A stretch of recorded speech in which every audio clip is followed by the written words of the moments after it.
All right.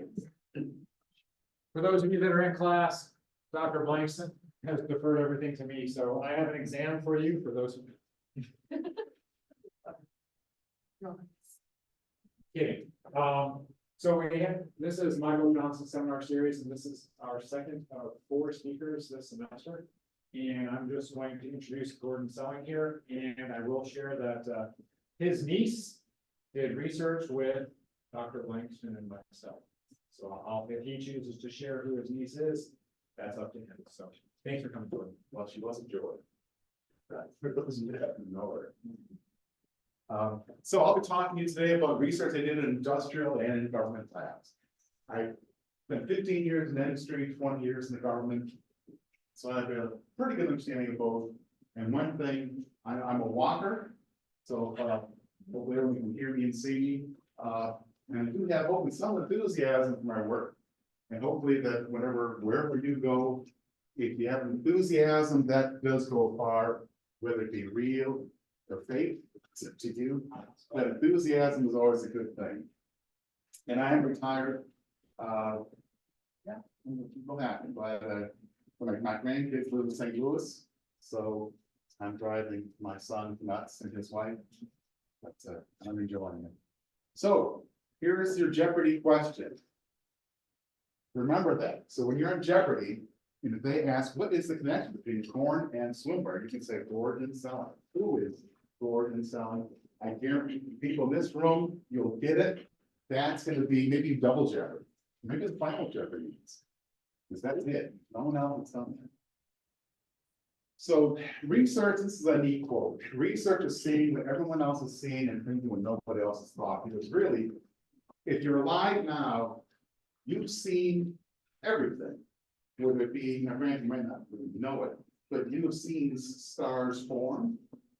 Or the sky that form, you've seen them. You've seen all this stuff. I remember when I was an assistant scoutmaster, and I asked somebody, why is something blue? Why is this shirt blue?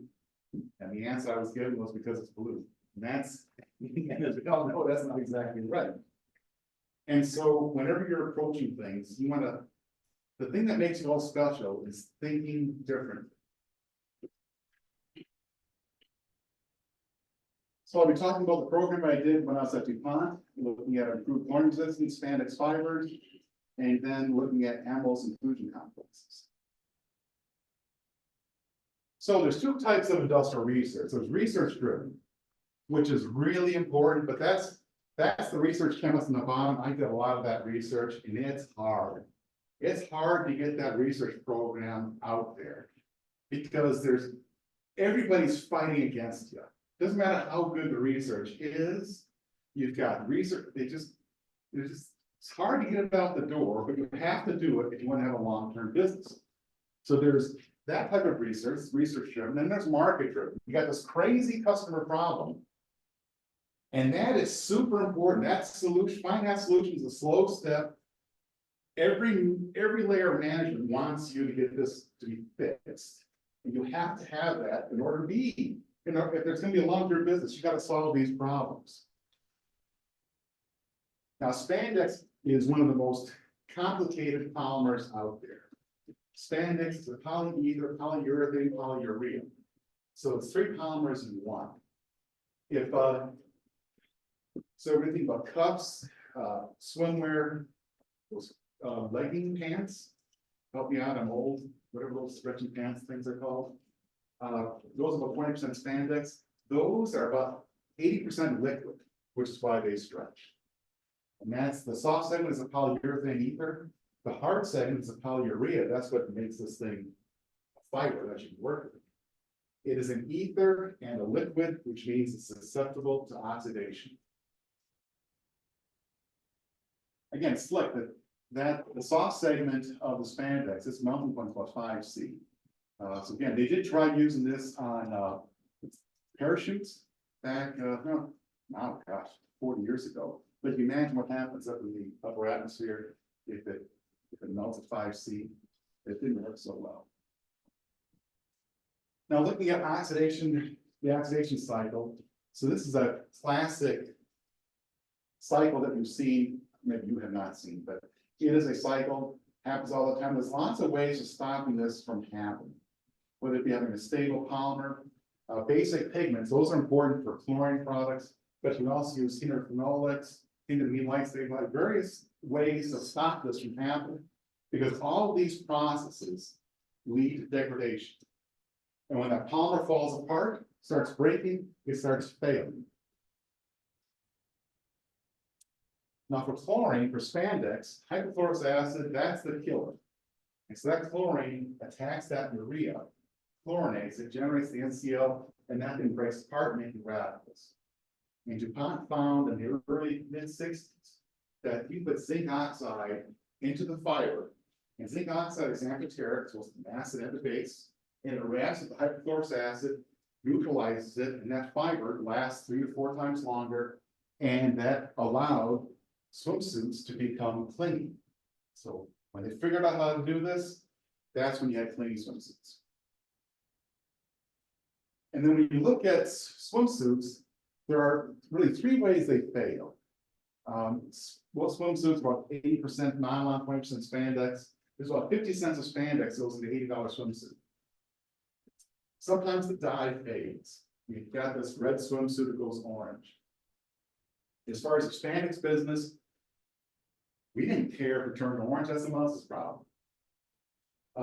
If people are sitting on the side of a pool watching the kids play, then the bottom wears when that nylon wears. Again, spandex, we don't care if that happens, it's a nylon problem. But when the chlorinated water flows through here and here, it starts to, looks like it's loose. You got like the holes are bigger and it's still red, there's no obvious wear. That's a spandex failure. And that can be a big problem. It's only 50 cents of spandex in that swimsuit. And if someone takes that $8 swimsuit back, sooner or later, DuPont is sending out $80. Now, swimwear was mainly produced in Europe and North America. DuPont dominated that market. And granted, this is circa 2000. So things may have changed. There are a couple key differences in those markets. Europe, it's solvent scouring, the tetrachloroethylene, and the US, it was essentially solvent water. And whenever you put dye, when you would dye fabrics, it would leach out zinc oxide, which kills fish. So that's not good. And so they had to get out of the zinc business. They went to a magnesium calcium salt in the mid-90s, upper 90s. And that, hey, everyone said it worked. Passed all the lab and trade tests. Everything was great. It was equivalent to the incumbent. And then they commercialized it. They commercialized our 1 line, a 2nd line, or a 3rd line. And holy Toledo, returns went up dramatically. Again, there's a 50 cents worth of spandex, an $8 suit, and that's not a good business model. And this is a life lesson. A $1 billion trade problem is a research R&D opportunity. And so wherever you are in life, if you're going on the research path, whenever you see big problems, attack them, because man, if you solve them, you look good. If you don't solve them, now you know it's a big problem and you're cut some slack. So we developed a number of strategies to resolve this. Changing the polymer backbone would be great, but you're not going to meet the timelines. You look at a number of additives. They had to be commercial ones in order to hit those timelines. And so this was really a little R, big D project. And that's it's important to look at where you are in these things. Is it little r, little d, big D? Since we were looking at commercial materials, it was really a big D project. We also looked at reducing solvent extraction. Because remember, I mentioned this tetrachloroethylene, that stuff can suck out solvents. This is kind of like it's to some extent it's like chloroform. If you could run an NMR in deuterochloroform, which I imagine everyone in this room has, then that antioxidant would be very good. So we had to look at a couple ways. So we looked at this antioxidant up on top. This is the polymeric one. This is the one that was being used. This one worked better. It didn't come out in solvent extraction. What happened when they employed that though, it started coming out on the knitting needles when they're making the fabric. So we transferred the problem from the ultimate customer to the garment manufacturer. The dollars dropped by a factor of 10 or even 100. So that's a partial win. It did tell us that we need to look at hindered phenolates, which is what these are. It wasn't good enough. So we looked at a lot of hindered phenolates out there. We settled on that one there at the bottom, 803, if you will. And that one worked fairly well. It can be chlorinated because there is some chlorine in that swimming pool, and they can chlorinate that ultra position. However, on exposure to various oxidizing agents, you can get that the biscarbonyl on top or the nitrate, and that's really colored. And again, you don't want that swimsuit to go from red to orange. Now, typically, when you have two types of antioxidants, if something is good in A and bad in B, and another one is good in B and bad in A, you put them together, bad everything. But we found that you can combine the two antioxidants and it worked well. And that's because this one was not bad in chlorine, it just got sucked out. And so we found that by combining those two antioxidants with the new pigment, it worked. And we got everything up here is deficient, either due to color or chlorine resistance, all these down here worked well. And we found that when that antioxidant was in there, that the glass transition temperature of the polymer dropped, which is a temperature at which that hardening kind of means the flow. And so this means that we believe that that antioxidant is located in those ureas, and that's where they chlorinate. So this thing is where it needs to be. So that worked great. And so that thing was commercialized in 15 months, which is the fastest commercialization ever because it was $1 billion problem, and we had something that worked. And so about 3-4 billion pounds are made to date, so it's about $40-50 billion in revenue for that company. It's still in use in 90% of the swimwear. It really was a successful program. And what was important there again is just kind of attacking it and not letting up, working hard at it, understanding what the market really needed. The market could handle some color, but it could not tolerate poor chlorine durability.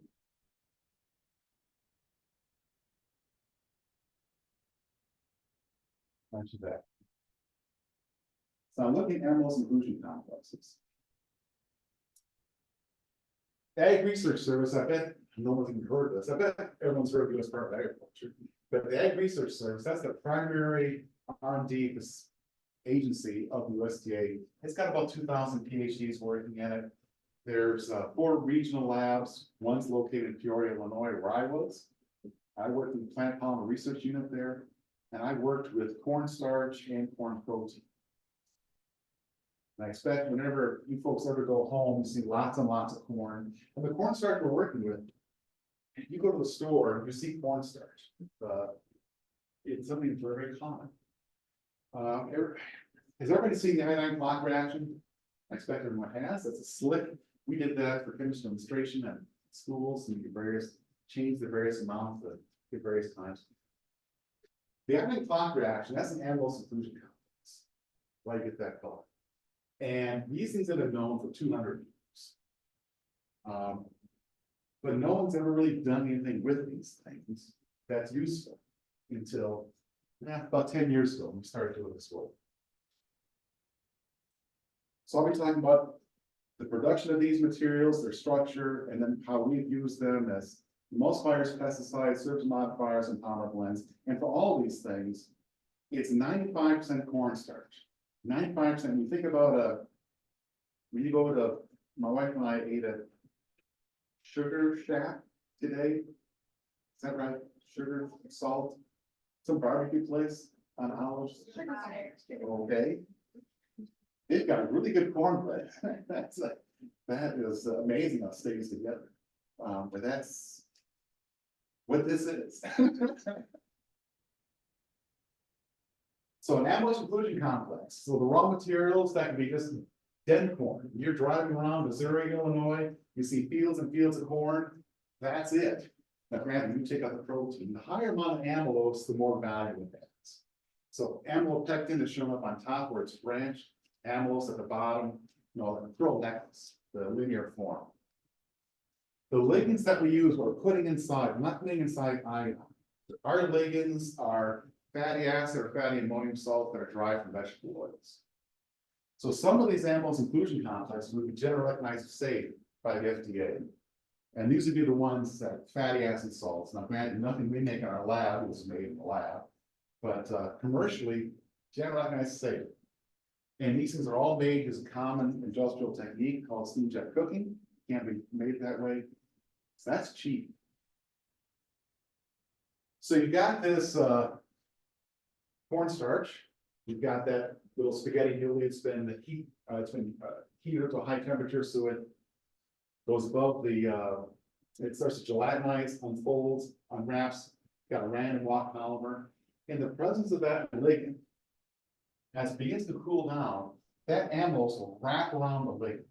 And so whether it be the fatty acid salt, the head group sticks out, or the fatty amine, head group sticking out, the amylose inclusion complex is formed. This won't retrograde. Retrograding means that it forms the native starch structure again. This stays just like that forever. You can use steam jet cooking, use the microwave. There's lots of ways to make these things, but steam jet cooking is the best way. And that's what this looks like. So we add our amylose complex here, the amylose starch here, and this is just mix it up, pour it in. Steam comes in the bottom. And this is about 140 C steam. It quickly gelatinizes that starch. Comes out the end, and then you add the soluble fatty acid, fatty bean salt solution while hot. This solution down here might get like 90 C, because you do want to get it dispersed. Mix it up, let it cool, it's done. So you can make up a kilo of slurry or solution. 30 seconds, about that time. The longest part about here is we typically freeze dry. And that's the longest, that takes the longest. Isolating. And again, the picture on the far left, on the bottom there. So if you've got 2.85% high-mos cornstarch and water, it just forms this powdery mix, nothing happens. Put in 0.15% sodium palmitate, which is 5% of the amount of cornstarch. It also forms this mess, and it's not solution at all. You steam jet cook the two together. I'll use the term solution often, but it's not a solution, it's full of suspension, just solutions easier to say. So it forms that solution. So you've got insoluble solution just by steam jet cooking. The XRD pattern here is at the bottom right. The blue line, that is the pure ligand on its own, the sodium palmitate, and you see it's got a lot of very sharp peaks. The black line, that is black line is the cornstarch alone. The pink line up top, that is a 95.5 viscous mixture of the two. So if you take these two together and mix them up, you get this, which is, well, that's fairly well behaved. But if you steam jet cook the two together, you get something dramatically different, demonstrating that this complex form. And if you can isolate that, take this and spray dry it or freeze dry it, and you can redissolve it, heating it up to about 80 C or redissolve it. When it is in solution, the particle size is about 100 nanometers. The fatty acids, fatty bean salt rather, the C12, it's a little bit bigger. Looks like the fatty acids a little smaller than the fatty beans. But these are all nanoparticles. Now, if you change the pH, this black line, this is the fatty acid salt. When the ions are there, they're small. As you start dropping the pH, so the fatty acid salt starts becoming a fatty acid, the size gets much bigger because that charge is what's helping repel these polymer chains. If you add salt, the particle size goes up. If you take the temperature up, the particle size goes up. So these things, you can destroy, you can ruin. If you cool this back down, it goes smaller. We have used these as emulsifiers. Now, classic emulsifiers, you got that head group, you got this tail. And the first time we discovered these, we still don't understand how they work. Because everyone says that an amylose inclusion complex, you've got this head group, And that hydrophobic tail is inside that starch. In the starch, there's a hydrophobic interior, hydrophilic exterior. This is hidden. It's a good emulsifier. How does it work? We don't know how it works. We don't understand it at all. Thing is, it does. Luckily, I'm retired, so now I don't care. But again, here we've got, this is water, and if you take water and corn oil, you know what happens. Now here it's mixed up a lot, but there's that oil that's sitting up on top. This is water, cornstarch and oil, that's a mess. This is water, cornstarch, and the ligand, that's not steam jet cooked, it's a mess. None of these are emulsified systems. But if you take a C12 fatty acid, C16 fatty acid, C22 fatty acid, steam jet cook them, make the emulsion with oil, and you've got the emulsion. So if you hate, it's an emulsifier. And if you look at the particle size, this is just the amount of fatty acid, salt, or fatty mean salt rather, with various amounts of, it's always 2% corn oil. As you add more and more of the AIC, the particle size drops. So these are good emulsifiers. They're also surface active. So surface active means that that material reduces the surface tension of water. And so you want that, you want to have a good cleaner. Because if you've got some kind of part with little eating gaps, that water's got to be slick in order to get in there, in order to, emulsify some oil and get it out of it. So the Amylis inclusion complexes, water has a surface tension of 73 dynes per centimeter. For the fatty acid versions here on the left, they drop them down to the mid-40s. These are fatty mean versions. They go down into the lower 20s. The high C16, this is where the theoretical amount of ligand that the amylose complex can hold is about 5%. The high C16 is about 7.5. I won't go into why we did that. That's beyond the scope of the talk, but you can get down to low 20s. That is really low. That is better than the silicone-based surfactants out there. The fluorocarbon ones, they're down to about 18, 19, those upper teens. But this water is really slick. And it's 95% cornstarch. That's very surprising. The critical micelle concentration, this is where, how much material you got to put in there in order to form the micelle spheres. And this also is very, very good. Down there as low as 0.08%. For commercial things like sodium disulfate, that's, if you look in your bottle of shampoo, you'll see sodium disulfate, sodium oil sulfate. That's about 1/4%. OSA starch, this is octanyl succinic anhydride starch that is used in various salad dressings. That's at 0.63. Polysorbate 20. This is a polyethylene oxide based one. That's at 0.01, which is really little. But ours at about 0.2, no, that's pretty darn good. And the thing to remember, that amylose complex is 95% starch, 5% ligand. The ligand is what provides all the value here. So that's 20 times less. It's only 5%. So these amylose complexes, they're going to have broad usage limits because it's cornstarch. It's very, very safe. Doesn't use ethylene oxide. Some people don't like some low sulfate. These things are really attractive emulsifiers and surfactants. As a pesticide, again, keep in mind, it's 95% cornstarch. This is very effective. It kills fungus, gram-positive bacteria, algae. It has some effect against gram-negatives. Gram-negatives are tougher to kill, but it's pretty deadly. This is we do a patent on this. It's a pretty good killer, and it's not the starch that's doing it, and it's not the ligand on its own, because if you use just the ligand, it doesn't work. The ligand has to be inside that cornstarch. So the ability of the cornstarch to make that ligand become available to the environment makes it work. Again, we don't understand how this really works. We believe it does destroy the cell membranes, but as far as how does this cornstarch do that when there is no hydrophobic tail? You have this cornstarch. It kills, it's a great job, 75% reduction in Utepia. Anybody drink wine in the room? This is a $250 million problem in California. So the Tebulotta is a fungus that infects grape plants, kills a lot of plants.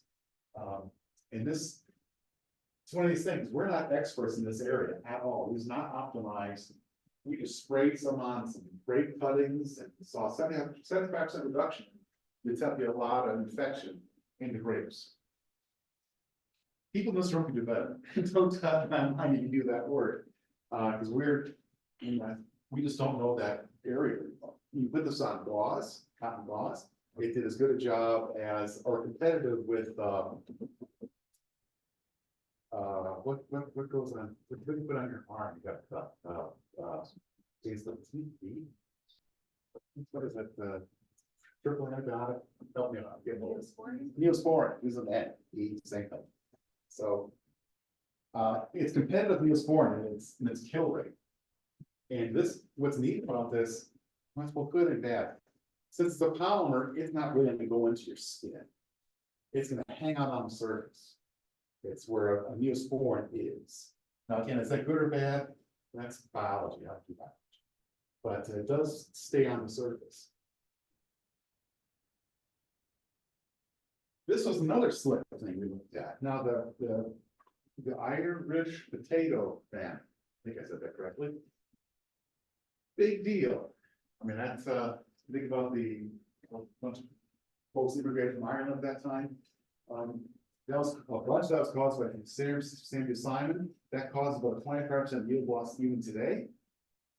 So what we did is we took a potato, you stab it X number of times, and then you put on that fungus, and then you also put on our complex or just our complex alone. And you can see where the control is. Now, who's going to eat that potato on top? That part of the potato, it's kind of nasty. Our material killed that fungus very, very effectively. Now, granted, this is not the food grade version, I don't think.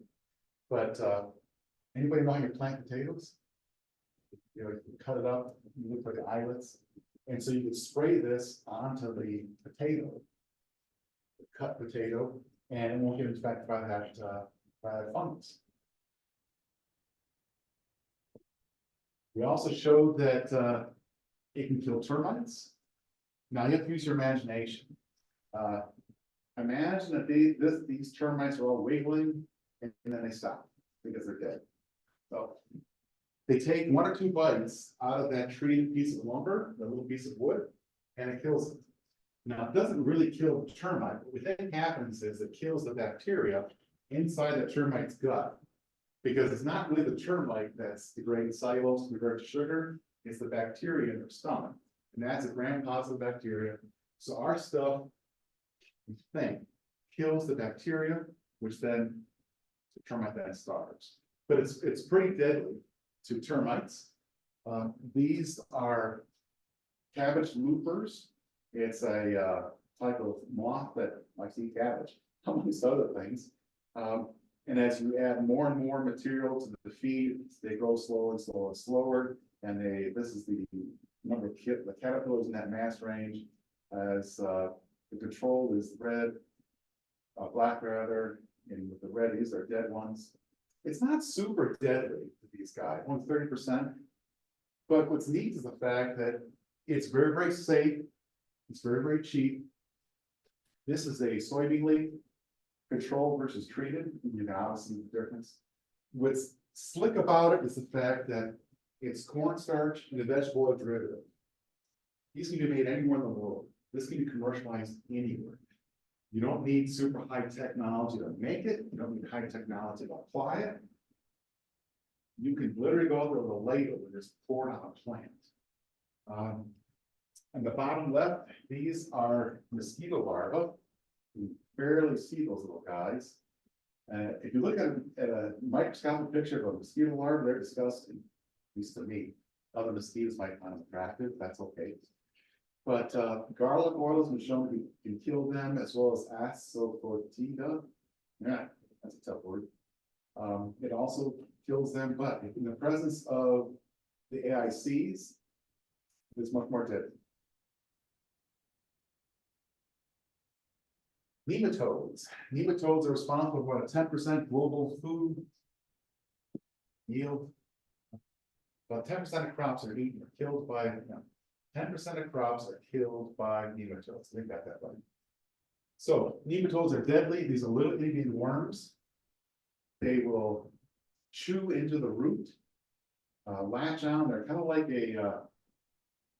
what are those fish that like Lake Michigan? Lampreys, you mean those were? Lamprey? Yeah, that could be it. Yeah, same idea. There's latch on there and suck out the root stuff. And so these are healthy roots on the right. On the left, these are the galls that are made because the plant wants to protect itself from these nematodes. And it creates compounds and makes those galls. And it really hurts the plant and eventually it'll die. Well, our amylose complex, as low as 0.02% kills 100%. 0.44, no treatment, they're all there. So our stuff does a very good job of controlling nematodes. And this is really, nematodes are difficult to control. And 95% cornstarch can kill these things. Now, it doesn't seem to, now it's a very small scale study, it doesn't appear to be phytotoxic. We don't think it kills corn, soybeans, wheat. This is work that I did in a green. Does anybody trust that work? Yes or no? There's a one correct answer. What is it? It's not yes. Yes or no? No. This is just one chemist that doesn't like biology. Oh my God. But it's not horrifically phytotoxic. If you apply bleach to a plant, it would kill it. So it's not like that. So that's good. And again, so it's a safe technology, relatively inexpensive. It can be done globally. We've always been trying to push this. Because, now granted, you don't want to eat this stuff, the fatty amine version. But the fatty amine salts that we're using, they are present in Fabricide. And I expect some people, and I heard about the Tide Challenge a few years ago, and I imagine people have heard about that, these are powerful surfactants and emulsifiers. You wouldn't want to eat them, but I guess if you sold this thing, nobody would do that. They hope they would. But they're not that bad relative to a lot of, toxic. Again, American farmers, they're sophisticated, they can use those things safely, but throughout the world, these are a lot safer. And again, these aren't optimized. So I'm sure a lot of smart people would do much better at this. These are also able to modify surfaces. The fatty amine salt can interact with cellulosic. The OH is in the cellulosic. And if that fatty amine salt is neutralized to form the fatty amine, it is no longer soluble and can stick to that surface long term. So if you take a drop of water, put it on a piece of paper, what happens? 1 second later, it's in there. If it's coated with our material, that water drop will evaporate before it goes into the paper.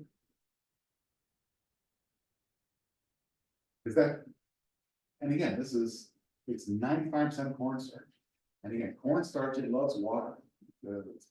It's amazing how just a little bit of ligand changes things dramatically. Now, there's a test called the Cobb test. This is a paper test. And so in this test, you've got this water, the piece of paper's down here, and you put in, it's a fair amount of water up here. It's pushing 500 mils, 750 mils of water. There's a lot of force. And so eventually it does force its way into the paper, but it is a lot less than people. Now that was look at that image again. So this is a drop of water put on a piece of wood that's been treated. And that drop of water, 20 seconds, it's absorbed by the wood. And again, the water drop on the right, it will evaporate before it enters the wood. So if you've got the lumber out on your deck, water's not going to absorb. And if water's not absorbing, it's less likely to be eaten by termites or fungus or something. But what's neat too is the fact that this stuff will kill termites. So if a termite comes along and has a bite, they got problems. Now, underground, it probably doesn't work. Underground can degrade. This is really the above ground. But still, that's a big deal. We have made blended films using these polymers. And oftentimes people will blend films in order to get the advantages of both or try to make it more biodegradable. So we've blended various water soluble polymers with our amylose complex. They appear to be compatible, and that's in quotes, here's a big term. But the blended films that we've made have better balance of properties. For example, polyvinyl alcohol with fatty amine salt. Now, what I've often told audiences is the fact that every polymer blend we've made has worked because everything we do works. Now, why is that? Because we're selective about what we do. We don't do silly things because we know it's not going to work. We don't do that. We do stuff that we're pretty high confidence are going to work. So here the film, this is a atomic force spectroscopy. On the far left, this is a PVOH film. It's a fairly smooth film. This is 8 nanometers down at 8 nanometers up. So we see some 40 nanometer protrusions up and perhaps 20-ish nanometers down. The fatty amine salt alone, this is the AIC alone, it's got some 80 nanometer peaks up and perhaps some 40s down. And really, we've never gotten around to looking at it some more, but you can, it looks a lot better on the screen here. You can't see that patterning up there. It almost looks like a turtle shell. We do see some protrusions 8 nanometers up. That could be dust in this technology, but if you can see, there's these little divots, these little depressions that are about 25 nanometers down to fairly regular. And when we did this work, we really wanted to spend more time looking at it. Just never got around to it. But that was really pretty slick. And that's where, when you go from here to here, we don't think they're compatible. We did do IR microscopy. I'm not going to go into that. That shows the top 1 micron of that surface is very homogeneous. But we do see this patterning. The fatty acid salt version is much rougher than the fatty amine salt version. We don't understand why that is, but again, these things, they don't appear to be homogeneous. But if you look at the clear films, you can read through them. So they give you homogeneous articles, and the properties are really pretty good. The fatty acid version actually has a little better properties, but normally when you put in, let's say, 10–20% of cornstarch in the polyvinyl alcohol alone, the tensile strength will drop by 66%. When you get that, it's terrible fast. These aren't too bad. The elongation goes way up, and that is highly unusual for polymer blended films. They also become more hydrophobic. This is the contact angle. This is the control of 37, 35 degrees for the contact angle.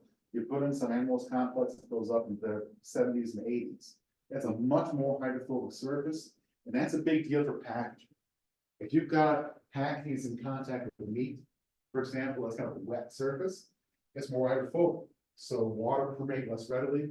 This surface is also killing. It's also antimicrobial. That's a big deal too. So there's some real value here. So we demonstrated that these blended films can have higher value. That heterogeneity we saw, we don't see that in ultimate properties. We did get some good physical properties. We got increased hydrophobicity, and I'm not really showing it, but the water vapor permeability, non-permeability is dropped. And then they were antimicrobial. So the amylose complexes, they've been known for centuries. As I mentioned at the beginning of the talk, it's important in research, you see what everyone else has seen, you think what no one else has thought. And no one thought to use these things in the end uses that we looked at.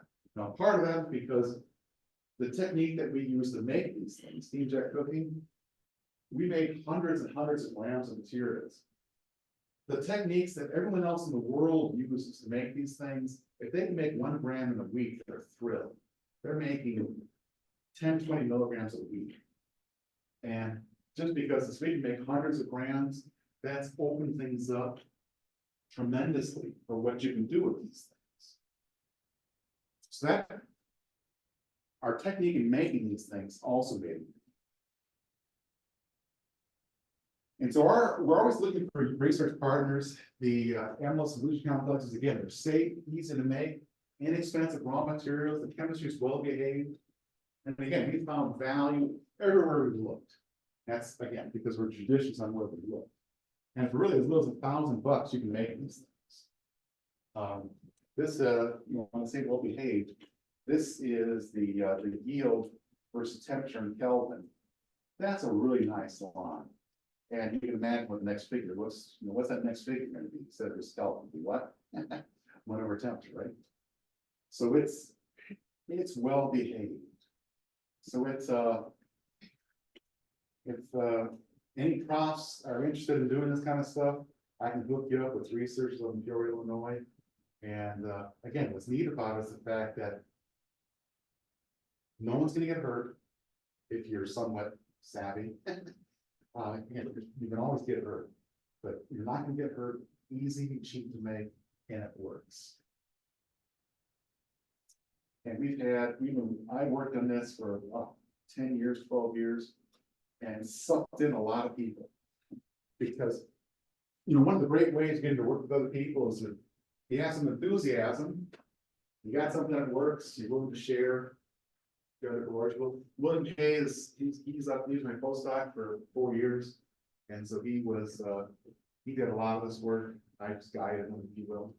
So, I certainly very much appreciate your time. I do talk quickly.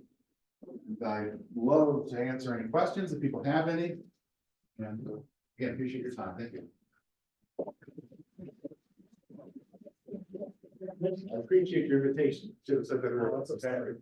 Thank you, Dr. Selman. I appreciate it. So, well, anyone have any questions? Go ahead. So you said it was antimicrobial. What is the biodegradable rate of it? You talk about using them. It will. We didn't do those studies yet because those studies are hard to do in the lab. They're kind of pricey. The equipment you can use them on facilities to do that work about $1,000 a test. According to the EPA, it should biodegrade because the cornstarch is certain. The fatty amine does eventually. But since our stuff, like I said, it is antimicrobial, so we believe it'll degrade eventually, which is not bad. The thing is, sometimes you don't want things to degrade either, because they gotta be. But we do think that sooner or later, because once something chews on that end, you heard of nitro or something. Wrong. That's gotta happen. We gotta find ones that will kill. Yes. Now this might be more like history kind of question, but I am curious. Like, do you know like when we started to like use cornstarch? Well, the field of science, like when we started testing to see its full potential. Wow, I mean, let's say that's we went to the Bush brothers, so they do that. As far as alcohol, that's been around a long time there. A lot of the polymer chemistry stuff that started in the '60s, that ballpark. Before, because cornstarch it's a fairly difficult thing to work with. It's not as bad as cellulose works, but cornstarch, because normally for most applications, you want your plastic articles to last, right? You want them. What's the big problem with cornstarch has? It likes water. Why is that? It's comes from the plant. So that's what's novel about this work, is the fact that throwing in this 5% of stuff dramatically changes things. And that's just like when surfactants were discovered 100-some years ago, they changed everything. And the ability of envelopes to be hooked up with this surfactant, it changed how these things are used. And this is a big deal. It's just one of the negatives of the ag researchers in USDA. It's just hard for us to get stuff out there. We're not so good at advertising because this is a big deal. I mean, to be able to kill termites, we're putting some research, at least when I was employed. We're trying to do research in the Philippines and Taiwan, where there's huge problem with tournaments, and that's a yearly problem.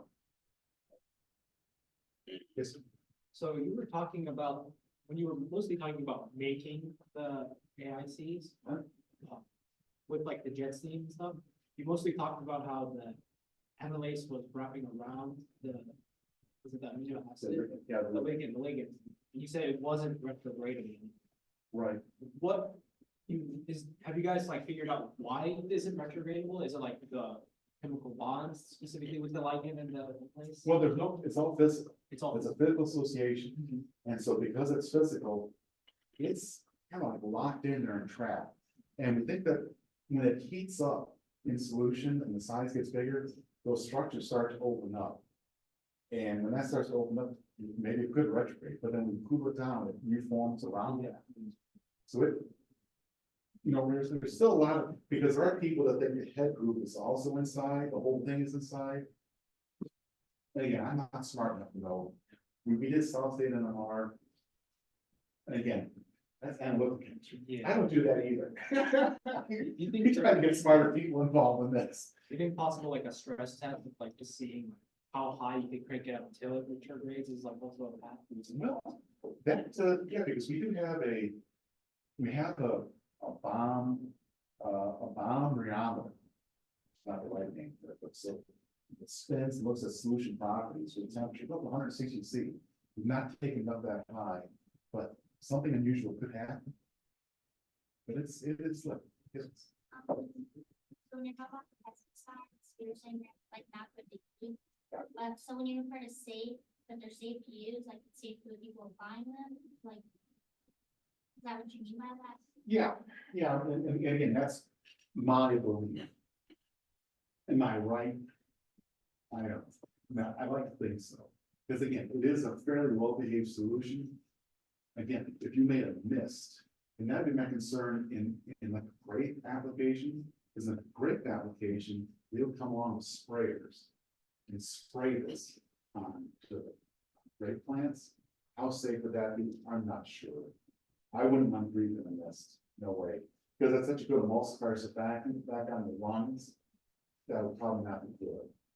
But again, that's where you wear a proper respirator, because right now, if they're spraying chemicals on there, fairly certain that it works. That's just not belief. Yes, You mentioned freeze drying, the envelopes, so why would you do that over like? well, you let it cool. So the way this works is you spray it off, steam jet cook, get everything good and hot, it starts to cool room temperature on its own. And it's really slick when this thing wraps around that ligand. The properties really change as far as the visual appearance, when it's formed. Cool down room temperature, then we freeze it, then we freeze dry.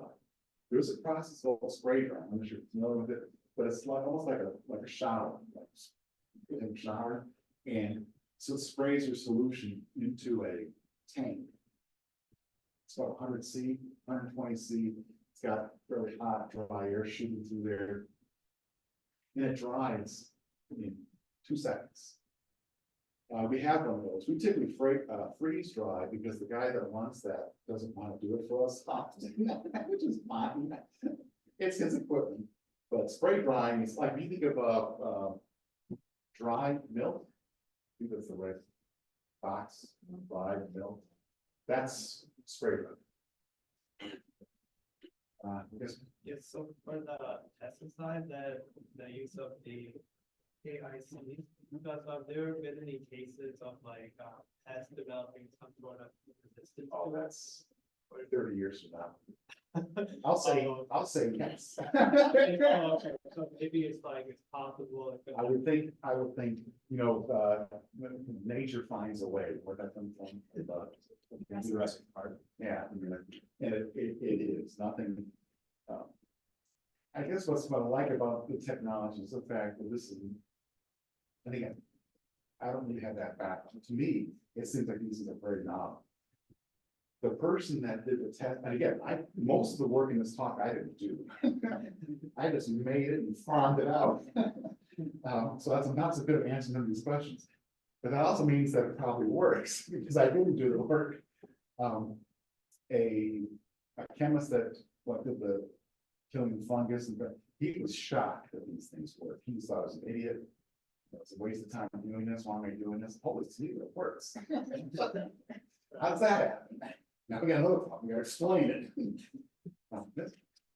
So my question is kind of along the same lines, but as far as like the AICs being antibiotics, do you know if there was any follow-up to see if there was any susceptibility to resistance? Yeah, that's quite a ways off. Since they do, we did some work, we treated you know this better than I'm sure. Liposomes, balls of lipids, can't do that word right. We did some work with these things, we saw these in burst open, so we think they muck up the cell membranes of bacteria, fungus, all these things. A lot of drugs do that, and so the bacteria and fungus find their way around these things.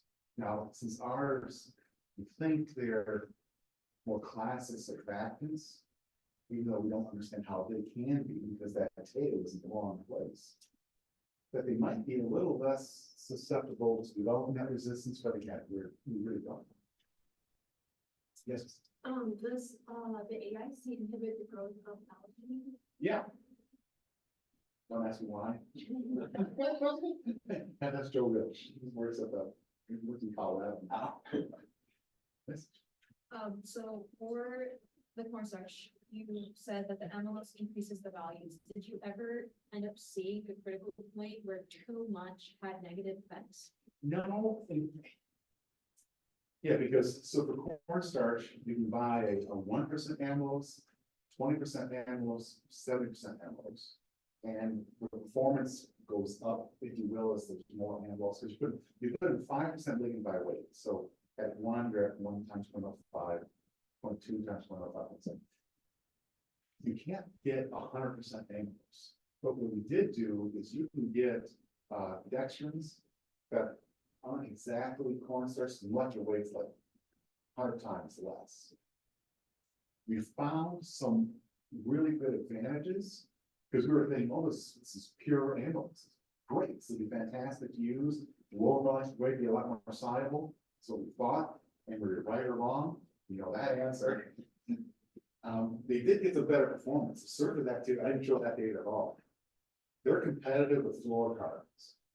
That's really slick. Then the darn stuff comes out of solution. So it looks like the amylopectin, that branched thing, acts as a kind of like an internal emulsifier for the AIC, which was completely unexpected. And that's what we got so many papers we got to write right here. I got a little, I can show you a picture of my granddaughter inside. I got a lot on me. Adequate business. I might have mistake, but are there any other, what are the next steps for research on the AICs? That, I know that the person that's replacing me is looking at the dextrins, because there's being able to have 100% and trying to understand that. They're looking at, because all the ligands that I use, those are just things I bought from Aldrich.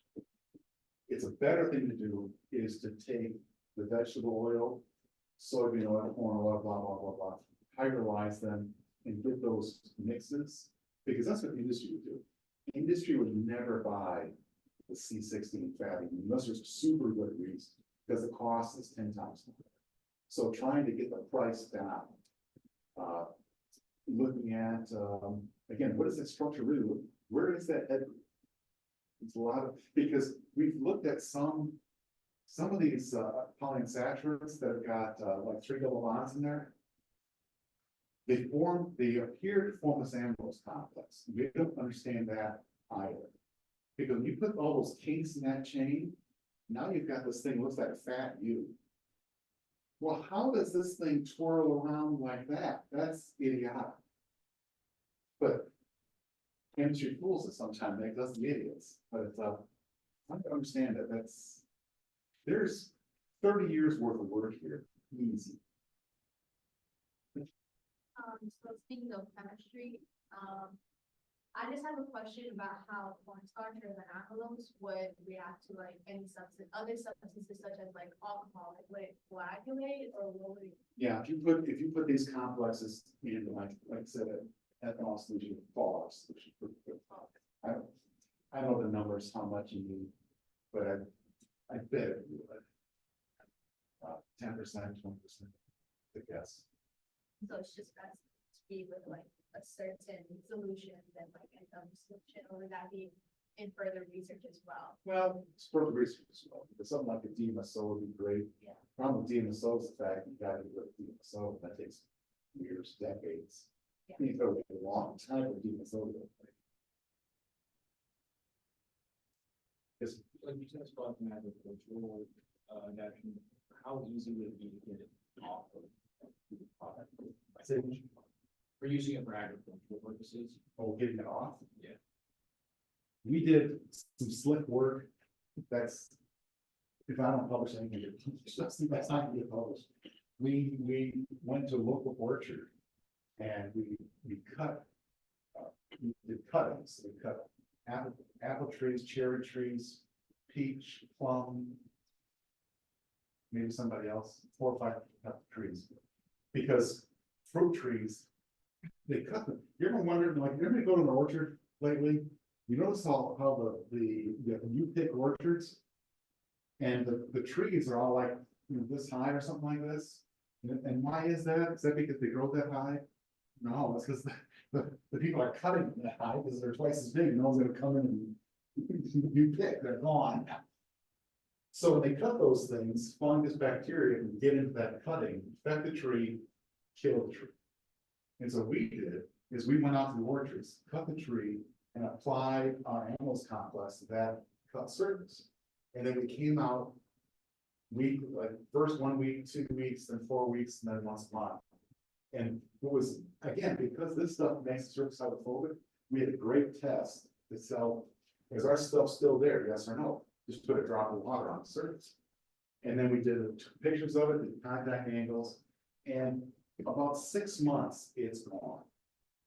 Which suggests it does biodegrade. Man, is that biodegrading, or is that because water, every time it rains, 1% falls off? Which is, yes, one of the other. So does that take away at all from using it for like? furniture wall? Burner. Yeah, like covering something like that. I don't know.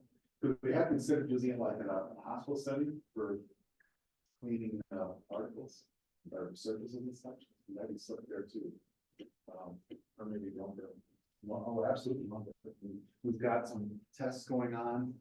We've got samples down in New Orleans and in Puerto Rico, out in the forest where there's lots of termites. We see how that goes.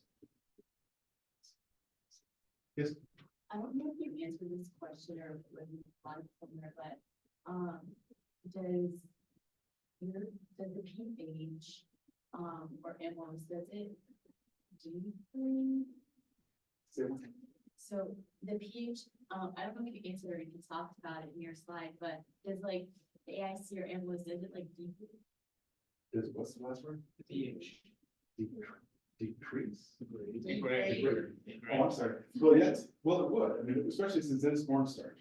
If you were hit with enough acid, and we were concerned about that, we didn't see it, but And is that Yeah, with that's- temperatures? Or saying with temperatures or?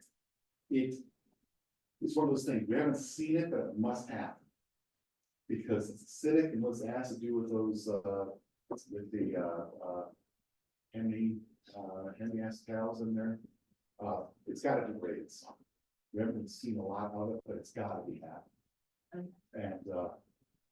And pH is a big deal. So the sodium salt versions, those are the pH. The native pH, you've got the sodium salt fatty acid, AIC, its pH is like 8, 9. It's a conjugate base of that. It's based. The fatty amine version, which is on a pH 4 or 5. There's no doubt in my mind that we're losing molecular weight all the time. We just haven't measured it, but it's got to be happening. We just don't know that great. So in which case performance didn't change. Does the AIC like inhibit, I know you said like gram positives, like such as E. coli or like stuff. We call it experiment. We Oh. saw, yeah, we did see, the way they did these tests. They do this, I didn't do this work, so you guys probably, again, there's no doubt in my mind, you guys know this better than I. They did these. Using this technique down the bottom, where they've got the microbe in this water solution. And if it's clear, like a blank, if it's clear, everything is dead, and the stuff is growing, it's cloudy. So the gram negative, you can see that's, and then they shine a light through this thing, it's like, if it's this much cloudy, there's this much alive.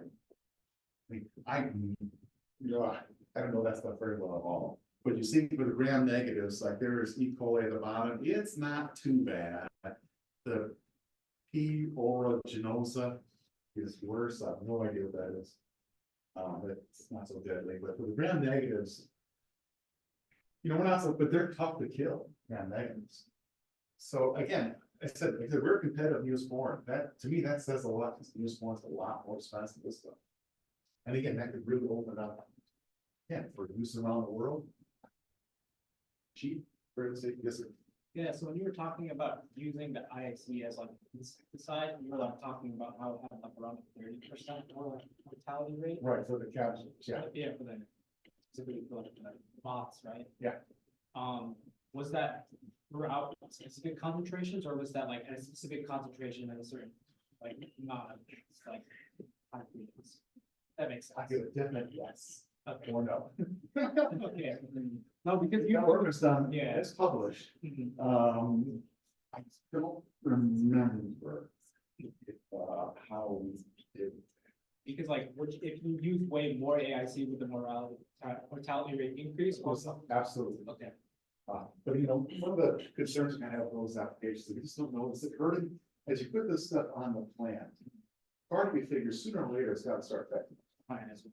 Yeah. And we don't know that. But this, again, it's cheap and easy. This is something smart. Just So I have a question I'm not entirely sure you'll be able to answer. But we talked about using it as a substitute for Neosporin. And you also mentioned how it wouldn't really get through the skin, but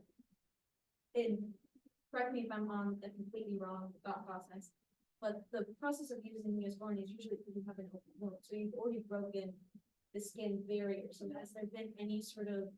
nothing. No. Okay. I guess one thing I'm looking when I look at this is that our material is a polymer.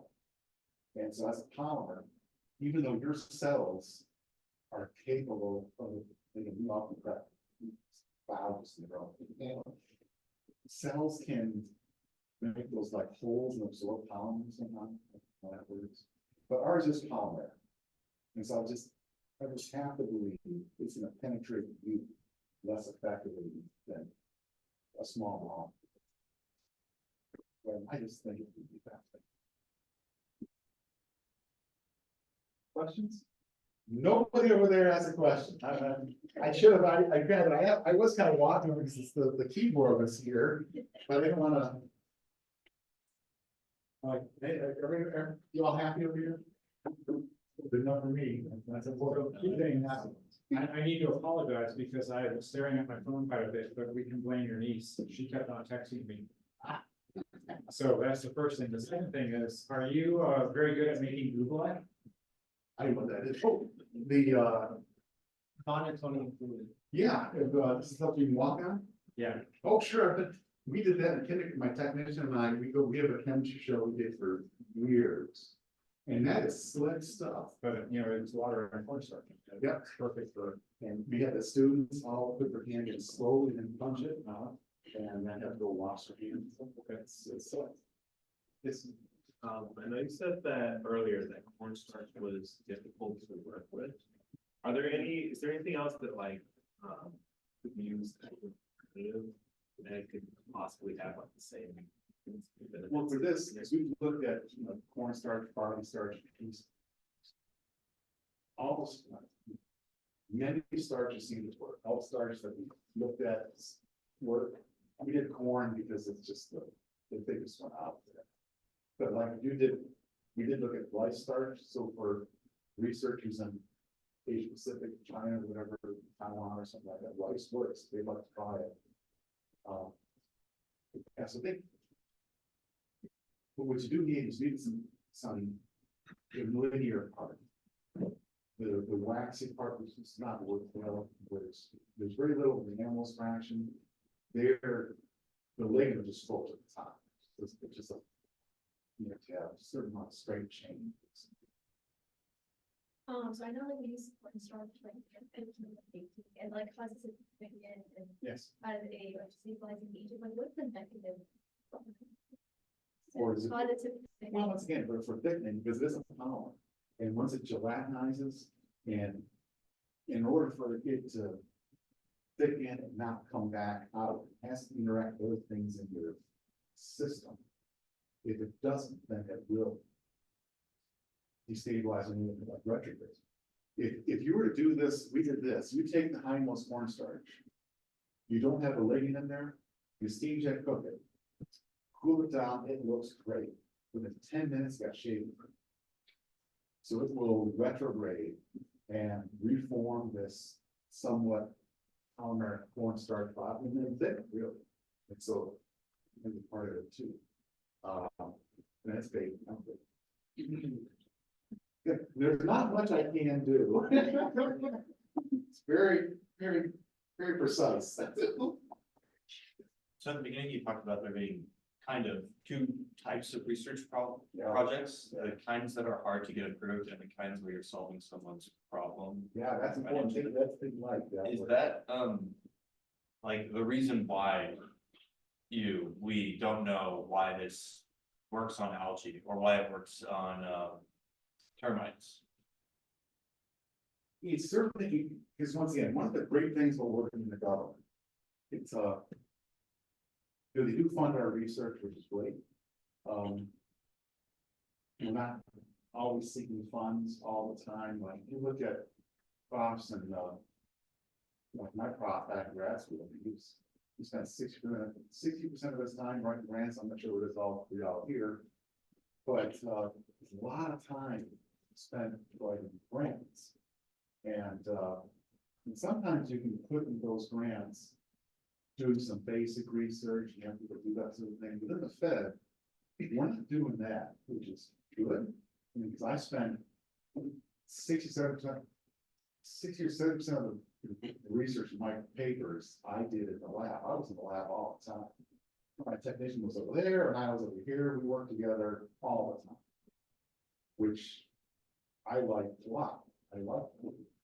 I wouldn't want to be in a university. I don't want ex-grad students doing stuff. I want to do it, which is good. Okay. One of the things about Fed that we do have there is a publication requirement.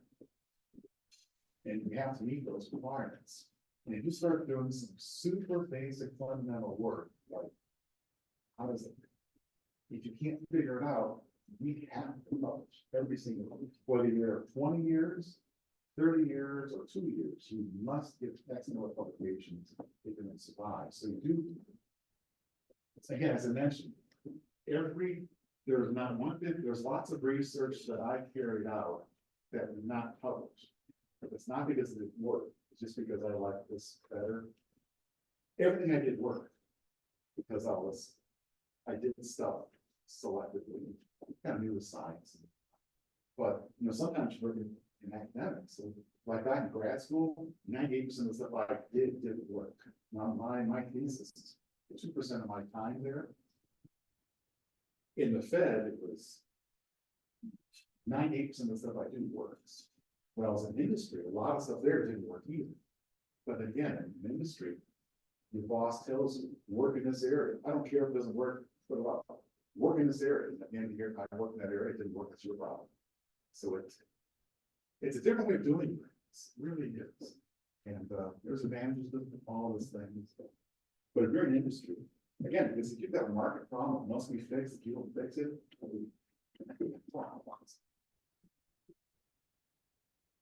Well, if there aren't any other questions, let's thank our speaker.